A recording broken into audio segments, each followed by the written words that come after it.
This podcast is brought to you by WRFL, Radio Free Lexington. Find us online at wrfl.fm. Catch us on your FM radio while you're in Central Kentucky at 88.1 FM all the way to the left. Thank you for listening, and please be sure to subscribe.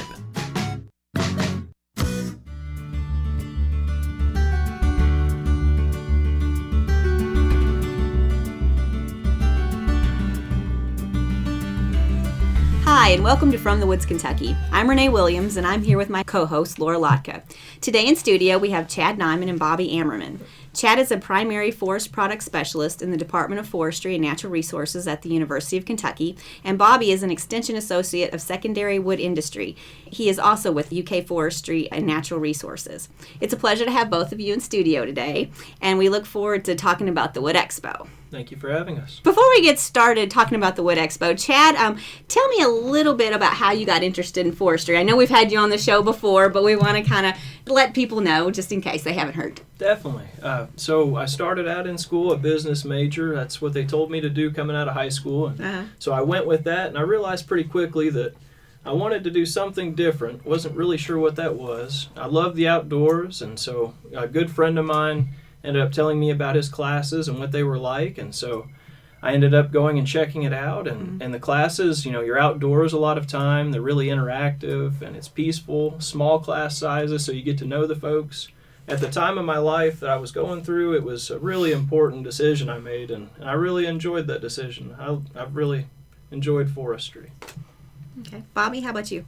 Well, it's a long path, actually. I took general shop in high school, actually, and for some reason, love working with wood. And I don't know, the innate looks that wood has, especially when you apply finish and that kind of thing, it just drawed me to it.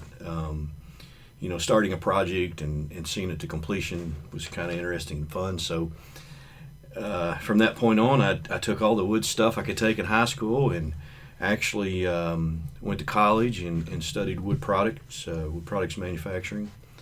It was actually an industrial education technology degree, but I emphasized in wood products and graduated college and went to work in industry. I grew up a UK fan and kind of a Kentucky kid and kind of always had a lot of interest in the University of Kentucky and excitement about the university, and all of a sudden this extensive associate job popped up on my radar, and I was like, man, that's what I want to do, and so I didn't really have a background in forestry, but I've had the pleasure of working around people like Chad that has of course a lot of knowledge about forestry and a lot of background, and I guess through osmosis, I've learned a little bit about forestry along the way. So that tends to happen around here, I've noticed. Yeah. I think that the department at the time, of course, I've been here this is my 21st year, so I've been around a long time. I'm getting to be an elder guy here. Matter of fact, we were sitting in the extension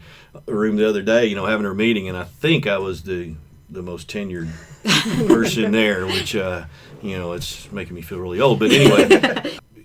The department was looking for somebody that had some background in wood products at the time, and so it just seemed like a natural fit, I live in a dream. Every day my feet hits the floor, I'm excited about working for UK and being here. So good. That's how I got here and what I'm doing. Anyway, all right, great. Well, thank you.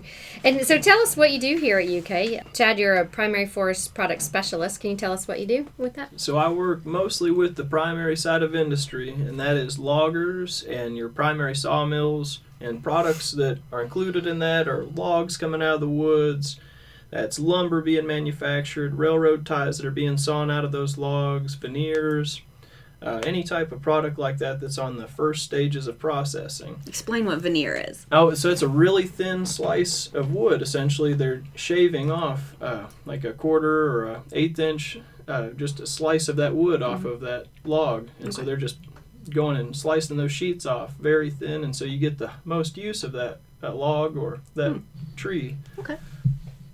Thank you, Chad. And so, Bobby, how about you? What do you do here at UK? One of the reasons that or Department of Forestry is looking for some of the wood products is with that background anyway. Folks like some of the folks we have doing the forestry stuff, the landowner stuff, and just in general, trying to promote good forestry. Part of that is doing some harvesting and selling some of that product to offset the cost of doing good forestry, good forest management. Mm-hmm.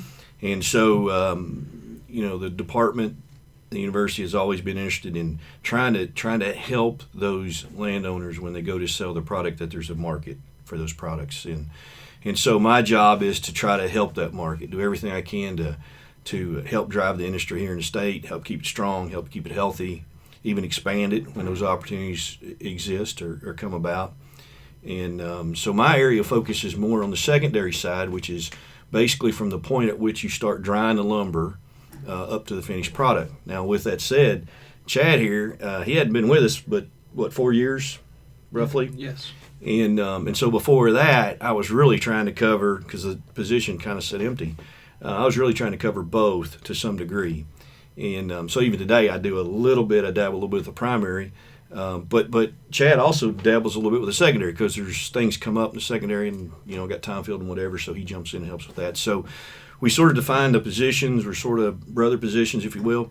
We sort of define those at the drying stage, but again, with that said, we do transition over in each other's territory just a little bit as needed. So we don't have a completely defined line. And I would bet they kind of cross quite a bit. They right? do, and I think when we we posted Chad's job and everything, I think that's kind of what we wanted, and we didn't want it to be clearly divided, but we did want to have focus on those areas. So that's kind of how it works. And you work out at the quicksand facility, and I don't know if we've talked about that on our show. Can you tell them a little bit about what quicksand is and what you do down at that facility? We've talked about Robinson Forest, but not quicksand. Yeah, so quicksand, we have in 1962 or 63, the university, along with some other stakeholders, got some funding from the federal government to build a building and stock that building with some production woodworking equipment.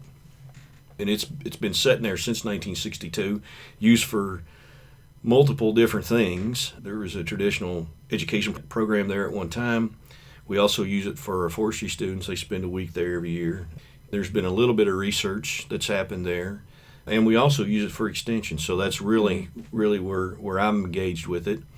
It seemed like a natural fit if you was going to hire somebody in secondary that you put them next to that equipment. Mm-hmm. So that's kind of why that I'm stationed there. And it's close to the forest, so you can actually harvest a little bit off the forest and bring that material into the facility and process it. So anyway, that's kind of quicksand and kind of why I'm there. Well, thank you. Yeah, thank you both for telling us about your background and what you do here at UK. So now, kind of for the main topic of the show, we're going to talk about the Kentucky Wood Expo that's coming to Lexington in September. And can you tell us a little bit about it, kind of when the Wood Expo got started and what's its main purpose? So it's been running for about 33 years now. They hold the show every 2 years to try to build up momentum for the show. The purpose of the show is to support the logging and sawmill industry and have equipment and technology there available for folks that work in those trades to be able to come and see the new stuff that's going on, or be able to test out equipment that they might want to purchase to use at their facility or out in the woods. And so the reason the university is engaged is we've wanted to provide educational opportunities both for the industry and to the public. We have a variety of different programs that will be running and have run in years past at the Wood Expo to try to provide those opportunities for folks. So can you explain the importance of the wood industry in Kentucky's economy?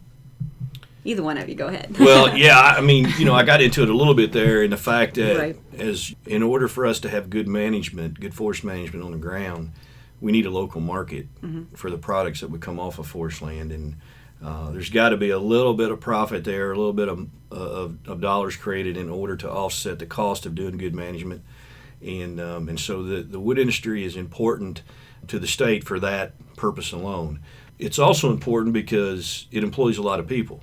We're pushing 20-some thousand people direct employment from our industry here in the state, and it has a net impact, economic impact on our state of nearly $14 billion. So it's probably the largest industry in the state, depending on what statistics you look at. Right. It can vary, but we like to say it's the largest industry in the state. And so that's really important for that. The other thing is that the jobs it does employ, they're scattered across the state. It's not like, say, for Toyota, for instance, Georgetown, if they're employing a lot of people, but they're right there in Georgetown, so they're not necessarily making a broad impact across the entire state. If something comes up where the Toyota plant in Georgetown has to reduce employment for some reason, that's headlines in the paper, the local news station, the whole thing. But if we have a little sawmill in Western Kentucky shut down, it's not making any news. So, but it is important across the state, and it really impacts rural areas. So that's probably the main two things about our industry that's really important to the citizenry of Kentucky. I think that is one of the neat things, is it impacts both urban and rural areas. It has a huge impact on those rural areas, but it is also in our urban areas as well. And we have these facilities in 113 of the 120 counties that we have. Yeah, that's industry facilities that we've identified. Yes. There might be more. I'm sure if we really started digging around in some of these counties that we claim don't have wood industry in it, we could probably find it if we looked hard enough. We just haven't had time to do that, or the ability or funding to do that. And even if you include the logging with that, you'd find activity in 120 counties. There's no question about that. I don't think a lot of people realize the impact wood has in their lives, from everything from their kitchen table to how their house was built. Is there anything that might be a surprise to people that you could come up with, or am I catching you off guard? Well, if you go to McDonald's and eat a hamburger, you might be eating a little wood filler there, or maybe even drink a milkshake. Right. So we find wood products or wood fiber in a lot of different things. Even the toothpaste you use can have some wood fiber in it. So, there's just a ton of things, and there's even a plastic material that's made from wood that we wouldn't even necessarily connect to. So it does impact our daily lives. And the good thing about all that is we're really not cutting more than we're growing here in the state. A lot of myths about that we're cutting too much. People are worried about that. Yeah, and the resources going away, but that's just simply not true. So we're only really cutting about a fourth of the volume that we're growing a year. There's another fourth we're losing, but just to natural causes and other things. So a lot of different products that we just don't think about. Over 3,000. 3,000 different products? Yes. Different wood products. Wow, that's a lot. I don't think I can name half of those. But why do we have a wood expo? Well, it helps to promote the industry, but it also serves as an opportunity for folks in the logging and sawmill industry to come out and check out different pieces of equipment and technology that they might be able to use in their facilities. But there is opportunities for education, and so master loggers in the state, they've got to have 6 continuing education hours every 3 years to maintain their master logger designation. And so at every Wood Expo, there are opportunities for them to get those hours. There are also other forestry programs that are going on that they could partake in. And so there's lots of different things that draw folks into the Wood Expo. Probably the biggest reason for the Wood Expo is it gives the industry and the forestry community an opportunity to promote itself. And without the Wood Expo here in Kentucky, there wouldn't really be an opportunity to do that. So it really plays a vital role, and industry has stepped up. One day of the 2-day event is actually focused on youth in the area and trying to educate them a little bit about forestry and what's going on in the woods as well as our industry. So without the show, those kind of things would be difficult to do at that level.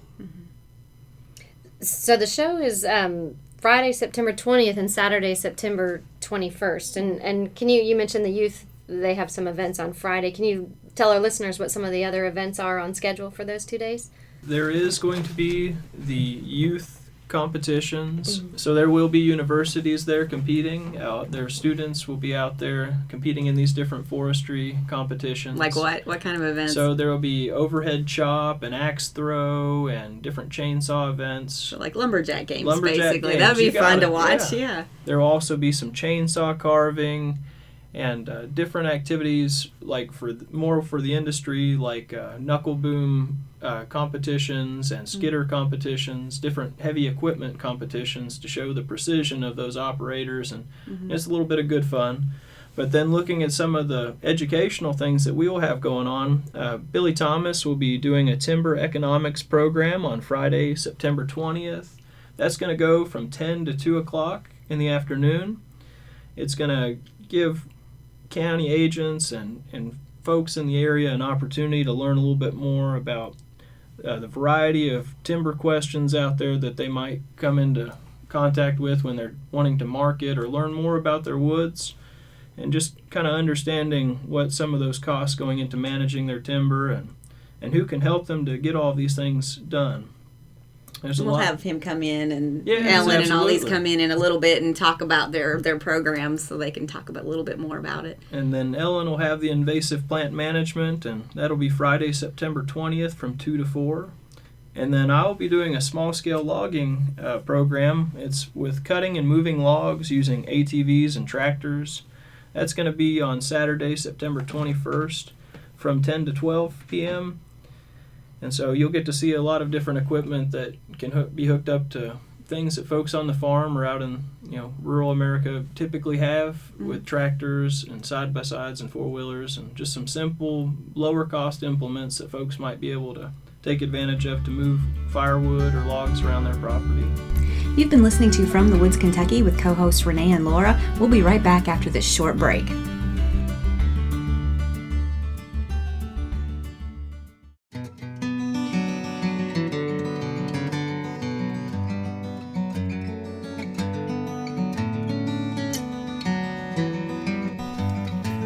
Welcome to Wildlife Sounds from the Forest. This is Dr. Matt Springer. I'm an Assistant Extension Professor of Wildlife Management within the Department of Forestry and Natural Resources here at University of Kentucky. I'm here to teach you a little bit about the animals that live in our forests, especially those here in Kentucky. For those of you who might just be joining us, each week we'll play a wildlife sound from our forest. Here's our sound for this week.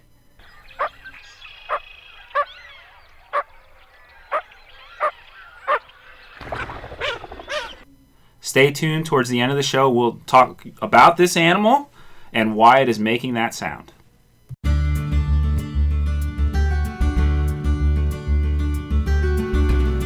Welcome back to From the Woods, Kentucky. Let's get back to our interview. So there's some other events too, like our critter tent. What's Right. that all about? Yeah, well, the critter tent, that kind of manifested from an event we actually had at Quicksand, and we have a couple of wildlife folks here in the department, and one of them actually keeps reptiles here in the building, which I don't even want to know what room those are in. I can show you. Nothing. No, that's more than I care to know already. But anyway, we had asked him to come at the forestry exhibit that we had at Quicksand and one of our events down there, and bring the animals with him. And then from that kind of led to figuring out, boy, that'd be good to kind of build a whole exhibit around that here for the Wood Expo. And we started that, Renee, 6 years ago? 6 years ago. 8 years ago, something like that. Yeah. So really big deal. When we have the youth day on Friday, the kids just pile up around that, and They come out and touch a snake if they like. yeah, and it's even kind of fun to watch the adults. They go over there and they go, I don't want nothing to do, and then they go up there and end up Right. holding the Holding a snakes snake. and whatever, Right. and it all freaks me out. Really, really cool. And also, just to back up a minute on the youth, so we really have kind of 3 levels of youth. Yes. We have a really young program that's sponsored by 4-H and Extension, and that's for like elementary school level kids, maybe a little bit of middle school, I'm not sure, but I think it's mostly elementary. And then we have a high school group that will actually come and compete doing the same thing that the college level kids are doing that Chad mentioned. They'll be doing that on Friday as well while the elementary students are there. So we really just use this show as a way to get as many of those kids involved with forestry and wood products as we can, and the youth component really is a big portion of the show and what we're trying to do with it. Yeah, and they can still register for the youth component of this on our website, and we'll provide the link to if anybody wants to register. They can easily register and have their kiddos come on out. Yeah, absolutely. Get a group. So one of the other things I know that has been around in past years is build your own cutting board. Can you tell us a little bit about that workshop? Well, the cutting board thing is just when the show come to Lexington. UK had always been involved with it. I've been involved with it for nearly the 20 years that I've been here, and so we always played a component in it and was always promoting it and trying to to make it healthy and that kind of thing. When we finally decided to move it to Lexington, then the University of Kentucky Department of Forestry got really involved with the show. We even got our students, our forestry students and natural resource students actually volunteering at the show, which is really neat. A lot of them do that. Thanks to Laura. Thank you.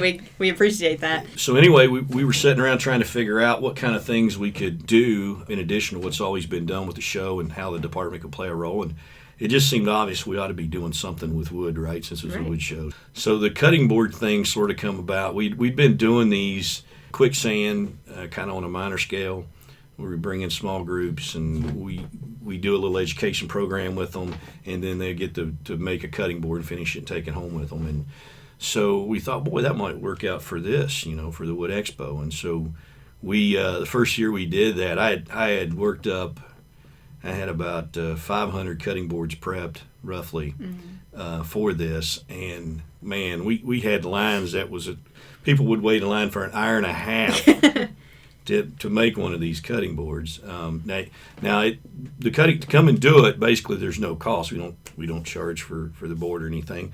The wood's all donated by the industry and that kind of thing. But we do ask you to sit through an educational program before you can come and make the board. So we would have folks to be gladly sit through a 15-minute program and then stay in line for an hour and a half. So yeah, it turned out to be a big deal. Now we've got a little bit more efficient with processing people through the program now, so don't think I've stayed in line for an hour and a half. It'd be good for us if it worked out that way. But I don't think that'd be the case this year. Usually we can work people in pretty quick now that we've got some experience and practice with it. But the boards are made up of all different kinds of species that's grown and harvested right here in Kentucky, and native hardwoods. Native hardwoods. How many? 5 to 6. And you let people know what that wood is too. Yeah, right? They come through, and we have a little card that they can take with them that they can attach to the board, and we can list the species that are in the individual board that you take with you, and they're beautiful boards, and folks have a fun time doing it. It's really grown into something now. Every time I turn around, somebody's asking me to do this somewhere, right? So I'm not realizing all the work that goes into prepping the boards, but it's all good and it's all fun, and we're glad to do it, and the folks that come really seem to enjoy it a whole lot. Mm-hmm. And some of these booths that they actually have equipment that like kids can climb up on and get into. Is that right? Yeah, I don't know how much we want to promote that. Yeah, it's you can walk up, touch the equipment, and learn about the equipment. It's if you have any interest in forestry at all, it's pretty hands-on. If you need to buy anything, this is the place to come too. If you're having any kind of forestry related machinery that you need. Yeah, it's pretty hands-on. We really need landowners to come. That's really, we get industry there fairly well, but the one thing we struggle with is getting landowners to come, and landowners and farmers, and farmers, and we really for the show to really do what we want it to do, we'd really like to see a lot of landowners and farmers there. And also for any students that might, or high school students or people out there that might be interested in forestry as a career or coming to UK in forestry, this is a great way to see people, talk to some of the current students. Renee and I will be there. You're welcome to talk to us. So, it's just a way to see about the forest industry and what foresters do. So, yeah, definitely come out. I would encourage you to come out, too, if you're thinking about a career in forestry. One thing we touched on a little bit is the chainsaw carving. And I know you might not quite understand that, but like some people you've seen like these bears that people put outside their door or something, and they're made of wood. But I don't think people actually realize what goes into that. Is there a specific type of wood that these chainsaw carvers have to use to do this? Or is it any type? Do you know? Could use any type, but a lot of these folks are using pine or cedar because it's pretty soft, and so it's easier for them to carve. But I've seen folks do it with oak and ash logs. But it's amazing what they can make with a chainsaw. Very intricate. Yeah, it's amazing what they can do with the those chainsaw. Softer wood's not as hard on the blades. On the blades, right. And there will, like you mentioned, there will be craft vendors there as well selling smaller crafts, possibly, maybe big ones. I know we've seen beds there and chest of drawers and all that kind of stuff. So everything from little down to children's toys, children's up toys, to fine furniture. Right, exactly. Bobby, can kids do the cutting board as well, or is this just something that's strictly for adults? Oh no. If well, first of all, if someone comes through the line and they don't want to do any of the processing the machinery or whatever, we'll do that for you. Either I will or some of the industry folks that's helping, or the students, which would be really neat. Our forestry students are there and they'll help you, which is kind of cool to watch them interact with the public and that kind of thing. Really neat, and they really enjoy doing that. But no, we'll take any age. It doesn't matter. Like I said, we can do it for you. But we've had a lot of little kids, a lot of nice pictures of little kids standing on chairs, right, with their mom or dad holding them so they don't slip off the chair, routing one of these boards or sanding them. So no, the age thing is not a problem, and in fact, the kids might enjoy it more than the adults. Right. I think so. Yeah. And also on Friday, we are having a police and fire competition. So they're going to be doing kind of like conclave, and we've got our forestry students. They're going to be doing conclave all weekend long, but they're participating in it. And actually, one of the fire departments called and said, "Hey, we want to challenge the forestry students this year." So they're really into it, and so you can see police and fire come out and actually do those games that we were talking about on Friday, and so that'll be interesting to come out and see as well. Yeah, speaking of those forestry students doing the conclave, we used to hire a group to come in and demonstrate those conclave events, and it was very expensive, and you can go to Pigeon Forge and see that now, so we kind of felt like that was getting stale or whatever, and so the idea of actually having our own students compete against other universities, it's really pretty cool to watch really and see, and as many people as we can get in the stands rooting on UK forestry. Hey, that'd be awesome. That's what we want, right? Yeah. So we think that's a lot of fun. And can people eat out there? There are, I believe, 3 food trucks that'll be out there, so there will be food available. So if they come at lunch, no problem. Yeah. Any wood burgers? I don't think there's any wood in the burgers. No wood burgers? No. Maybe the paper around it. Yeah. Paper plates. So just to kind of recap, we have the 2019 Kentucky Wood Expo, September 20th and 21st, which is a Friday and a Saturday, and it's going to be at Masterson Station Park here in Lexington, Kentucky. And we'll put a link on our website so you can get some more information on where to go and some of the times more specifically. Well, we appreciate you coming in today. Is there a kind of one takeaway item that you'd like to leave our listeners with? Hey, come on out and have a good day. There's lots of things you can do in Lexington, but nothing that's going to be more fun than spending a day with us. Okay. I agree. Lots to see and do at the Wood Expo. Come on out. Thank you, Chad and Bobby, for joining us today. And now that we've explained, about what the Kentucky Wood Expo is, we're going to hear from a few of our extension people to tell you more about some of the classes that Chad had mentioned earlier that will be offered during the Wood Expo. Okay, so we've just been talking with Chad Niman and Bobby Ammerman about the Kentucky Wood Expo coming to Lexington on September 20th through the 21st at Masterson Station Park. And now we have in studio Billy Thomas, and he's going to talk about one of the workshops that's going to be held as part of the Wood Expo. And Billy's an extension forester in the Department of Forestry and Natural Resources, and thank you for coming back to our show. Glad to be here. Thank you, Laura. So tell us a little bit about the Timber Economics Workshop that's going to be held on Friday, September 20th from 10 a.m. to 2 p.m. during the Wood Expo. The Kentucky Wood Expo provides a great platform for us to talk about timber economics. Timber is a little bit different than many of our agricultural commodities that we sell. Landowners or farmers may sell cattle on a yearly basis, and they may sell corn and beans on a yearly basis, but timber is something that you don't sell that frequently. And it's hard to build up expertise and knowledge about something that you don't interact with that often. Mm-hmm. So that's why we wanted to educate landowners, county extension agents, and others that have woodlands out there and are considering or contemplating a timber harvest. But really, we want them to be thinking well in advance of that timber harvest. We don't want them to treat those woods as a bank account that they just draw down. We want them to be able to use those woods as a farm asset and manage them for that. But we're going to be talking about a number of things, like how much is your timber worth? And unfortunately, the answer is it depends. But in reality, it's what somebody's willing to pay for it. So, but understanding who will buy it and how it's bought and sold here in Kentucky, those are important elements that we're going to be covering in there. But we're also going to have a good element on there about how you can get some assistance to manage that resource in the interim before that timber harvest ever takes place. So why should we care about timber economics? Well, timber is one of the most, I guess, where we get the most money, if you will, from our woodlands, right? Mm-hmm. Woodlands, there's a cost associated with them. We pay taxes on them. There's upkeep and there's maintenance. Mm-hmm. And if we want to keep woods out there, and we do, I think, them paying their way a little bit helps facilitate that. Plus, the timber that comes off of Kentucky's woodlands supports a huge forest industry. And we're going to be at the Wood Expo. And you'll see there is a lot of forest industry here in Kentucky. It's an over $13 billion total in Kentucky on an annual basis. And that really all starts from that timber resource that mostly is owned by private landowners. And so who's conducting the workshop?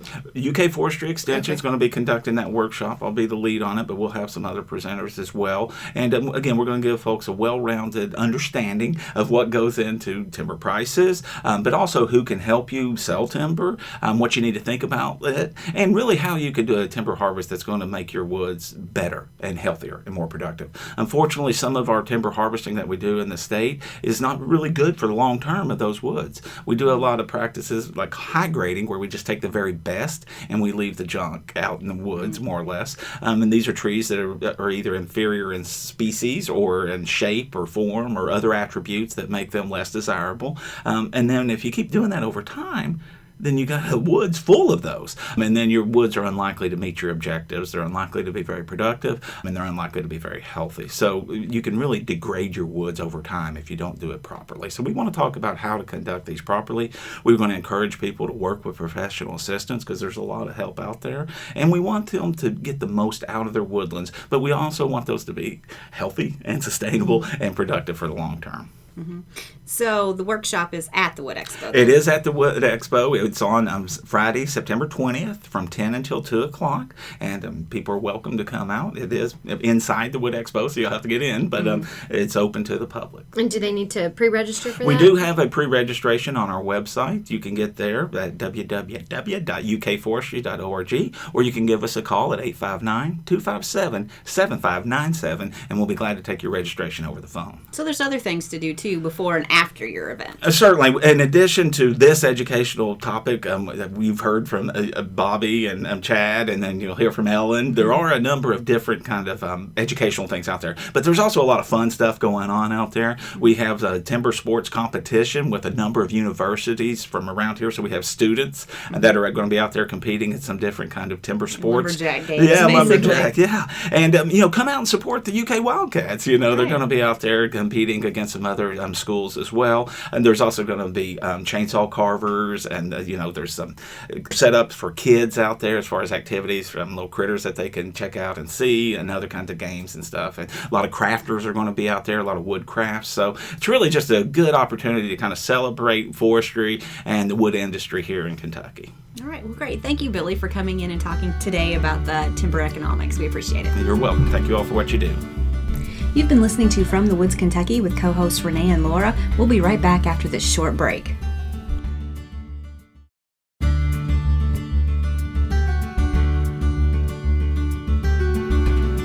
Welcome back to From the Woods, Kentucky. Let's get back to our interview. Okay, so now we have in studio Dr. Ellen Crocker to talk about one of the workshops that we're going to have, and that's going to be part of the Wood Expo. Thanks for coming in. We appreciate it. Oh, my pleasure. Happy to be here. So Dr. Crocker is an assistant professor of forest health extension in the UK Department of Forestry and Natural Resources. And so tell us a little bit about the invasive plant management workshop that you're going to be holding on Friday, September 20th from 2 to 4. Mm-hmm. Yeah, so this will be a great introduction to people who are new to invasive plant management, as well as new information for those who are more experienced. Mm-hmm. So our plan is to look at what are the invasive species that are really problematic right now, the invasive plants, what species are on the horizon, on the way here, that we need to be on the lookout for, and then actually walking people who attend through what are some management techniques for bush honeysuckle, for winter creeper, two of our most common and problematic invasive plants right here in Lexington. So if you aren't familiar with invasive plants, they are non-native plants that are causing a big problem either ecologically or economically. They do things that we don't like. For example, many of them like the two that I just mentioned, bush honeysuckle and winter creeper, they grow really fast, they colonize areas really rapidly, and they really crowd out our native species and prevent them from being able to thrive. So it's not like, they're just inherently bad, they're just really good at what they're doing. And they're kind of changing everything about our natural systems because they take over and prevent the processes that we want to see in place, our native wildflowers and our native shrubs and our native tree seedlings coming up, and they can get in the way of all of that. So keeping them in check is really important. Invasive plants are one of those things that I think a lot of people are really tempted to let nature take its course in their woodlands or in their backyard, really like the wild look. I know I do. But invasive plants, if you don't do anything, will definitely get in the way of that and stop what you want from happening. So that's basically why everybody should care about removal of these plants. Exactly. Especially if you're somebody, I think for a lot of different reasons, but if you're somebody who wants to see our, native insects around and our native pollinators and our native plant species, one of the best ways to assist those will be to support the native plant life, and invasives are really going to get in the way of those. And they're very hard to control, so this is a great workshop to kind of let them know how to control them. So the two that we'll be focusing on for this one, we're going to talk about a lot of different invasive plants, but if you attend, you'll actually get to talk with two experts in this area, and they will demonstrate, just a whole range of different techniques for removing them. And there's a lot of different options. Some are going to be more effective than others, and it just depends on where you're located.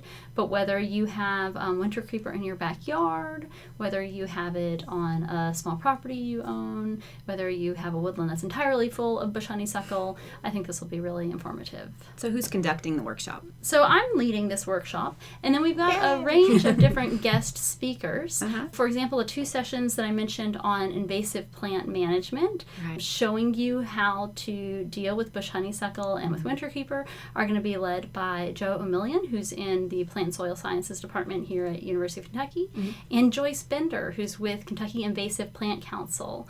They're both really experienced in those areas. They'll be able to answer any of your questions. We also have someone coming to talk about different vegetation management techniques in general, so providing information on herbicides and how to apply them safely and what are your options. And I'll be talking about what are those invasive species that we don't have yet, but you should be on the lookout for, because the easiest way to stop something is to prevent it from even arriving. But if you can catch it really early on, it's a lot easier to get rid of than if it's spread throughout everywhere. So will there be PowerPoints showing what these look like? There'll be PowerPoints showing what they look like. We'll have handouts, and then we're actually going to go and look at some of them at the Wood Expo, and we're going to demonstrate some of the different techniques. So it sounds like a great workshop. Can you give some information about the workshop, kind of when? I know Renee mentioned when it was, but just let people know how they can be a part of this. This workshop is happening 2 to 4 p.m. that Friday afternoon, but there are things happening all day Friday, all day Saturday, and I think it's really worth coming to check out at Masterson Station. Any of you who are listening who have kids, I know Touch-A-Truck is really popular with the little ones. And if you're massive equipment like Touch-A-Truck, this is, the place to be, because these are some big trucks that they get to touch. Exactly. And everyone will be really excited to see them, I think. So they could, do some fun kids activities as well as see some of this equipment. On the other hand, if you're interested in purchasing something, this is a great place, because there's going to be lots of different vendors there who could tell you about what they make and how it works. And so do they need to register for this workshop, or do they just show up? It would be great to pre-register, and you can visit our website for that, because we do have a cap. But if you're there that day, please just stop by, and I'm sure you'll be able to join. And we'll put a link on our website on how they can register for these classes. To get in this program, all they have to do is pay the gate fee, and then they're good to go. Right? Good to go. Nothing else. We'll be happy to have anybody who's there. All right. Yep. And there are some CEUs for specialists, for okay. professionals who might be interested. But really, I think this would be great for anyone. Yeah, so it's like arborists and other people, or Kentucky pesticide applicators. Oh, okay. So if you're applying pesticides on someone's property other than your own, you need to go through Kentucky Department of Ag's pesticide applicators process. And so this will we'll provide some CEUs for that. Oh, wonderful. And CEUs stand for Continuing Education Units. Perfect. Right. Okay. Well, thank you, Dr. Crocker, for coming in today to talk about invasive plant management workshop that's going to be at the Kentucky Wood Expo. And just as a reminder, it's going to be Friday, September 20th from 2 to 4 p.m. at the Masterson Station Park. Okay, so we've heard from Billy Thomas and Dr. Ellen Crocker about their workshops, and now we have Chad back in the studio, and he's going to talk about his workshop at the Wood Expo on small-scale logging called Cutting and Moving Logs Using ATVs and Tractors. So tell us about the small-scale logging workshop that's going to be held at the Wood Expo, and that's on Saturday, the 21st, from 10 a.m. till noon. So the workshop is going to feature several pieces of equipment that can easily hook up to a four-wheeler, a side-by-side, or a tractor. And these are pieces of equipment that a lot of folks, you might own some forest land, whether it be just a couple acres or 100, they might already have that equipment to start with. And so these implements, for a low cost, they might be able to get one of these pieces of equipment that they could use to be able to move logs, whether it be for firewood or to try to salvage down material from an ice storm or tornado or you name it, some type of natural event. They might have ash that is dying, which I will caution that those are quite dangerous to cut, and so you got to be sensitive when you're doing that. Mm-hmm. But it gives these farmers an opportunity to see this equipment, and these landowners and folks who are interested in this equipment, the opportunity to see it in action and to learn a little bit more about the capabilities of the equipment so that they can make a little bit more informed decision as to what they want to use themselves on their property. So is small-scale logging exactly what it says? I mean, you have your master logger who comes out and cuts your trees, but then you have small-scale logging. What's the difference? So the small scale, it's typically smaller equipment, and it is targeted at that landowner, to use on their own property, mm-hmm. as opposed to a commercial logger who's going out and logging other folks' properties as a business. Not saying that folks couldn't use some of this smaller equipment, in a business fashion to mm-hmm. do some smaller logging, but it's targeted more at that landowner. Mm-hmm. Wouldn't be something you'd want to do day after day if you were a regular master logger with this equipment, basically. Right, yeah. Okay. The equipment would probably be on the smaller side for the production that a lot of our commercial loggers are trying to reach. Okay. So why should people care about small-scale logging? So that's a great question. I was thinking about this. So you've got nearly half the state is in forest, and so we have this huge private ownership in Kentucky. Mm-hmm. We have around 432,000 people who own like 72% of this state, of the forests. And mm-hmm. so you've got all of these landowners out there, and some of them, they might have 5 acres, and that might be too small of an acreage for a commercial logger to come in and do something with, but they might have standing dead ash, or these ash might be falling down. They could have oak trees that have reached, the end of their life and they're in decline. There could be some natural event, and they might want to be able to salvage those trees to try to improve the health of that stand, but also recover a little bit of money for the management that they're trying to do. Mm-hmm. And so this gives them an opportunity to use these small pieces of equipment, and with a little bit of training they can do so safely and be able to improve the health of that stand on their property. Okay. That's good. And I know you've been on our show before talking about small-scale logging. So for those listeners that want to hear more, they can go to our website and download that podcast as well.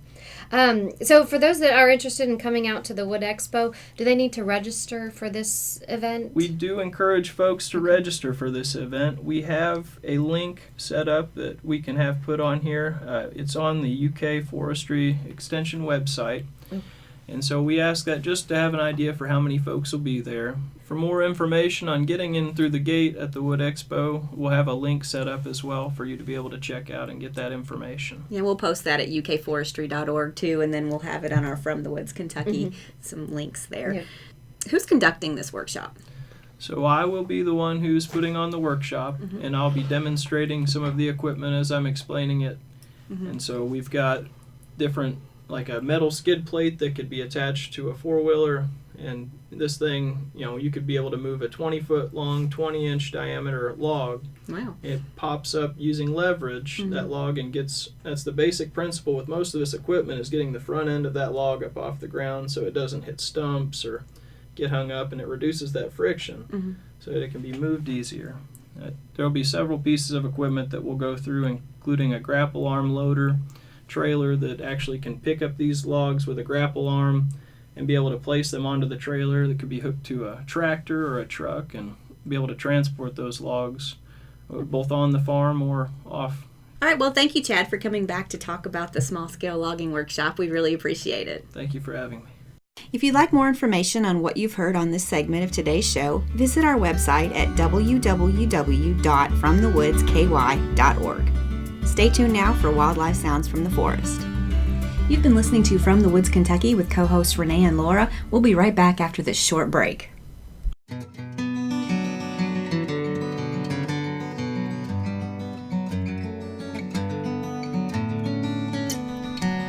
Welcome back to Wildlife Sounds from the Forest. I'm Dr. Matt Springer, Assistant Extension Wildlife Professor in the Department of Forestry and Natural Resources. Before I tell you what that sound was you heard at the beginning of the show, let's play it again for you.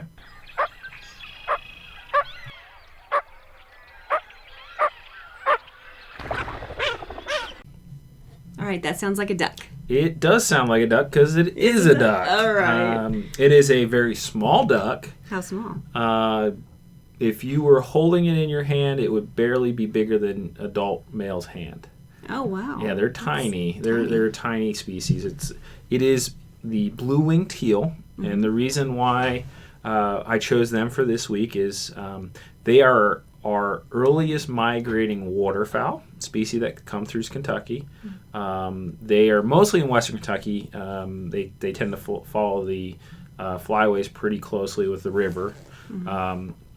But they're a small dabbling duck, which means that they will look for mud flats and shallow water where they can reach the bottom if they tip up and reach the bottom with their bill and go through the mud looking for macroinvertebrates, insects, crustaceans, clams, snails, all those things that you could find in mud. They also eat things like grain and rice and corn. But we would see them, they'll start coming through in August, and majority of them will be all the way through Kentucky on their way south by the end of September. How far south do they go? So they go, most of the population comes from the prairie pothole region up in North Dakota and north into Canada from there. It spreads out over the Great Lakes a little bit and then all the way over to Alaska. They go from up in central to northern Canada, North Dakota, all the way down to Central America and even as far as Colombia and Venezuela. Okay. Yeah, they go a long way. All right. So do the males and the females look alike? So when we would see them in the fall, they all kind of are drabbish brown with big blue patch on their wings. And that's kind of why they got their name. As opposed to, we have a green-winged teal, which has, go figure what color you think. Green. Yes. So the males will have a very colorful breeding plumage. However, that won't really kick in till late winter, sometimes maybe even as early as December and January. And that has a lot to do with the fact they're also very late migrators north. So they leave those areas, you're looking at March, April, so they're not really making their pair bonds until later in the winter, as opposed to our other ducks like our mallards or our pintails, who actually get colored up in their breeding plumage rather early. So do they stay together, or? They'll pair up for 1 year. They're not like a goose. A Canada goose will pair up for life as long as one of the partner is alive. Ducks aren't like that, and usually clutches have multiple fathers. Okay. But they are one of our most abundant groups of ducks now. There's anywhere upwards of from 2.5 million to 7.5 million ducks in the population, and that fluctuates a lot year to year based on the amount of water that's available in the prairie pothole region for them to nest. Okay, and how do they build their nests? So they're actually looking for native grasses close to water bodies. So in years that the ponds aren't where they breed, the ponds can either be there or not be there based on how much rain we have.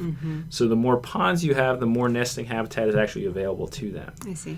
You may have a 2-acre pond that is 1 foot to 2 feet deep 1 year, and next year it's dry. Well, they won't nest there, so it's all about availability, which drives nest success. Okay. How many eggs do they have? So they'll have anywhere between about a half dozen to just over a dozen eggs, about 14 eggs. They will only have one brood a year. We heard about mourning doves that will have as many as 6. These guys, Dad, well, I shouldn't say guys, because Dad is nowhere involved at all. He just leaves. Okay. The females will basically have one clutch of ducklings, and it takes them from hatching about 40 days till they're going to be by themselves. They can be by themselves, but they usually stay pretty tight to mom and learn about, go follow mom especially for the first few weeks they start migration. Okay. So how young are they when they can learn to fly?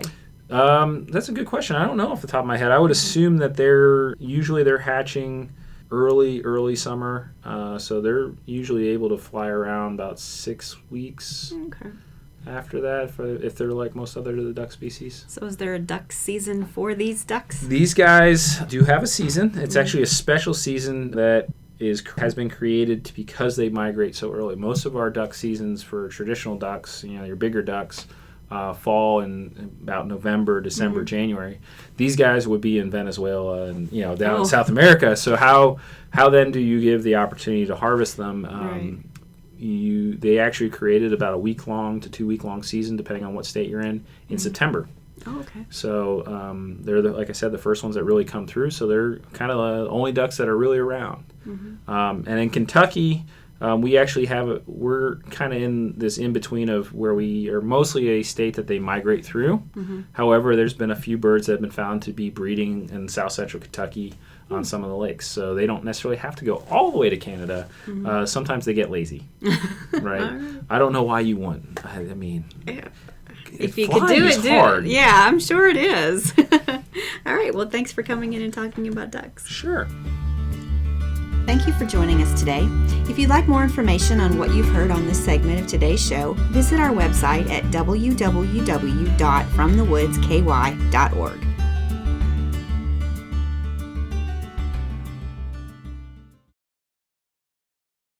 Hey there. If you're enjoying this podcast from WRFL Lexington, you may enjoy our live radio stream at WRFL.FM and, of course, via radio at 88.1 FM in the central Kentucky area. We have a wide variety of programs you're sure to enjoy. Just go to WRFL.FM/schedule and see what programs appeal most to you. Thanks again for listening to this podcast from WRFL Lexington.